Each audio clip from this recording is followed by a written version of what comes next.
आता मी येतो म्हटल्यानंतर कसे येतात बघतो. मी येऊन उभा आहे, परत कसे जातात बघतो. तू आडवा येच, तुला गाडूनच पुढे जातो. माझ्या तमाम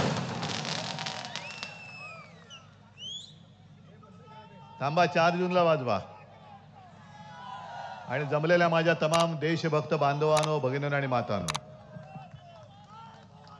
संपूर्ण महाराष्ट्रभर फिरतोय आणि कोकण तर माझ्या हक्काचं आहे. रत्नागिरी आहे, सिंधुदुर्ग आहे, तुम्ही सगळी माझी आपली माणसं आहेत. तुमच्यासमोर भाषण काय करू आणि तुमच्यासमोर प्रचार तरी कशाला करू? कारण आपलं नातं हे मोदी शानसारखं नाहीये, बहुत पुराना रिश्ता. खरंच आमचा बहुत पुराना रिश्ता आहे. हे फटाके थांबवा ना आता. आपलं खरंच बहुत पुराना रिश्ता आहे. फक्त हात जोडून एक विनंती करतोय की उद्याच्या 7 तारखेला विनायक राऊतांच्या मशालीचं बटन दाबून मुंबईमध्ये आपलं जे काही काम आहे 20 तारखेसाठी ते करायला तुम्ही सगळे मुंबईत आले पाहिजेत. माझी माणसं मला माझ्या सोबत पाहिजेत. याचं कारण आता 2 दिवसापूर्वी एक बातमी वाचली. अमित शहा यांच्या गांधीनगरमध्ये त्यांच्या लक्षात आले की बरेचशी लोक ही सुट्ट्या लागल्यानं ते पलटायत, नको बाबा हा. म्हणून मग त्यांनी काय केलं, टूर ऑपरेटर्सना एक विनंती केली. अमित शहानी विनंती केली कि बाकी सब ठीक है ना, ईडी वीडी कुछ आए नहीं ना आपके पास. आणि त्यांना सांगितलं की जरा तुम्ही तुमच्या टूर्स या रद्द करा अशी विनंती केली आणि त्यांनी टूर्स रद्द केल्या. असो, तो त्यांचा भाग आहे. आज मी कोकणात येणार म्हटल्यानंतर कोणीतरी मला धमकी दिली. आता आपल्यामध्ये मराठीत काही म्हणी आहेत. आता त्या म्हणी मी काही केलेल्या नाहीत आणि तुम्ही पण केलेल्या नाहीत. त्याच्यामुळे म्हणीतली नावं ही मी तर काही ठरवलेली नाहीयेत. पण एक म्हण अशी आहे, शुभ बोल रे नाऱ्या.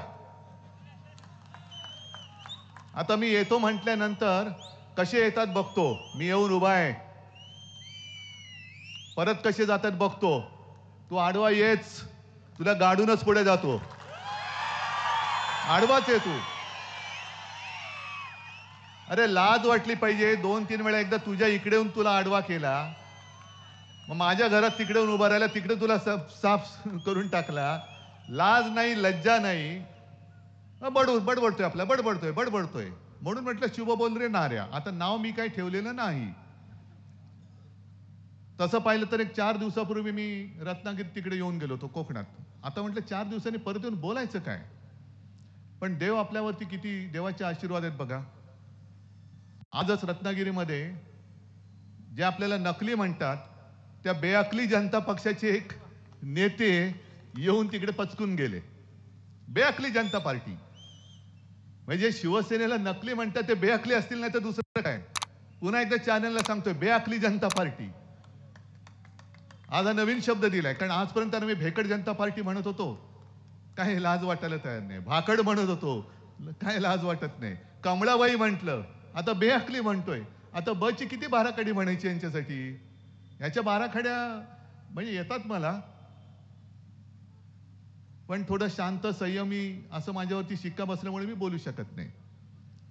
आता हे बेअकली जनता पक्षाचे जे सरदार आहेत ते येऊन गेले तिकडे आणि मला काही गोष्टीत आव्हान देऊन गेले. हिम्मत असेल तर त्याच्यावर बोला, हिम्मत असेल तर त्याच्यावर बोला. अहो अमित शहाजी, तुमच्यात जर का हिम्मत असेल तर जनतेच्या प्रश्नावरती बोला. 10 वर्ष तुम्ही तिकडे अंडी उभवत बसलाय. कोंबडी चोर बरोबर घेतला तरी अजून अंड्यात पिल्लू का नाही बाहेर येत, त्याच्यावरती बोला. नुसतं आपलं उभवतंय आपलं. अहो तुमच्यापेक्षा खरंच कोंबडं बरं. अंड उभवलं तर पिल्लू तरी येतं. तुम्ही 10 वर्ष खुर्च्या उभवताय तरी त्यातनं काही बाहेर पडत नाही. ढेकणं झाली असतील खुर्चीमध्ये तरी लाज नाही. जणू काय राम मंदिर यांनी बांधलं. राम मंदिर बांधलं, चांगलं केलं की वाईट केलं. अहो चांगलंच केलं. पण जेव्हा तुमची हिंमत नव्हती तेव्हा शिवसेनेने पुढाकार घेतला होता. बाळासाहेबांबद्दल बोलताना काल मोदी पण म्हणला नाही. बाळासाहेब हे म्हणाले, बाळासाहेब का तुमच्या वर्गात होते? हा, बाळासाहेब काय? हिंदू हृदय सम्राट म्हणा.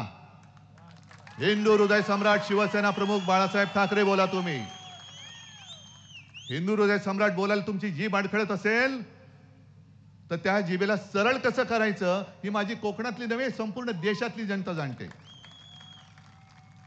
पण राम मंदिर वरती बोलतोच ना. राम मंदिर आम्ही तुम्हाला पाठिंबा दिला.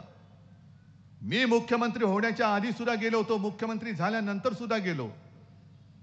आणि तुमच्यासारखा तुम्ही काढाल तो मुहूर्त हे नाही आम्हाला पटत. आम्ही म्हणू जेव्हा आमच्याकडे आम्हाला वाटेल राम आम्हाला दर्शनाला बोलवतोय उठून आणि जाऊ. 2 वेळा गेलोच. पण मी जाऊन आलो, तुम्ही अजून भवानी मातेच्या मंदिरात का नाही गेला? जय भवानी, जय शिवाजी जरा द्या एकदा घोषणा. हा, त्यांची तिकडे कडी पातळ झाली पाहिजे, एवढ्या जोरात पाहिजे. मला आव्हान देते हिंदुत्वावरती.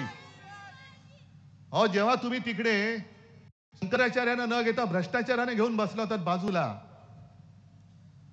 22 जानेवारी मी तमाम शिवसैनिकांना घेऊन कुठे गेलो होतो? नाशिकच्या काळाराम मंदिरामध्ये.